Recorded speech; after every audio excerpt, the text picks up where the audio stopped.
Huge protests in Iran have galvanized the country's exiled opposition. But there's a bitter and long-standing divide between the two main factions, united though they may be in hating the ruling clerics. Here's Sanam Vakil of London's Chatham House. I would say that Iranians are relatively unified in seeking the ousting of the Islamic Republic, but not clear on what comes next or who comes next. On one side are monarchists supporting Reza Pahlavi, son of the ousted Shah, and on the other a more organised leftist group, the Mujahideen-e-Khalq. The split dates back to before the 1979 Islamic Revolution.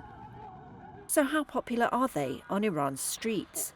It's hard to gauge how much support either faction has inside Iran, and whether they could shape future events. Diplomats and analysts say they've got more support among Iranians abroad than in the country. Some demonstrators have chanted support for Pahlavi, who has encouraged the protests from his base in the United States.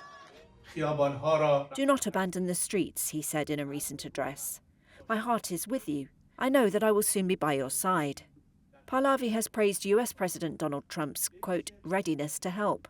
But the absence of a unified opposition has complicated international approaches to the protests. And even while considering airstrikes, Trump has questioned Pahlavi's sway.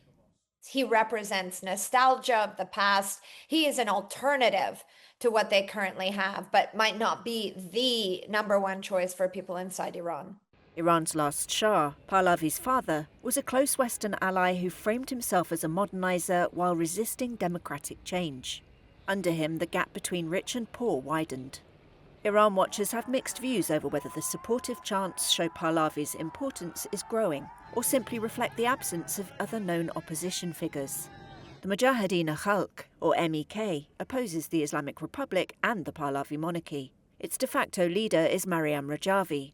The MEK blends leftist and Islamist ideas, and it carried out bombings inside Iran before and after the revolution. Reuters has seen no evidence of public support for the MEK in the latest protests, though they say they have a widespread and active support base in Iran.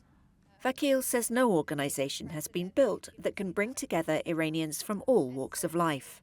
Iranians in Iran are, I think, not just looking to the diaspora for their future. They're the ones that are suffering an inordinate amount of physical, emotional, and economic pain. And there are plenty of activism and ideas and agency that exists inside the country. But many Iranian opposition figures and leaders are in Iran's jails.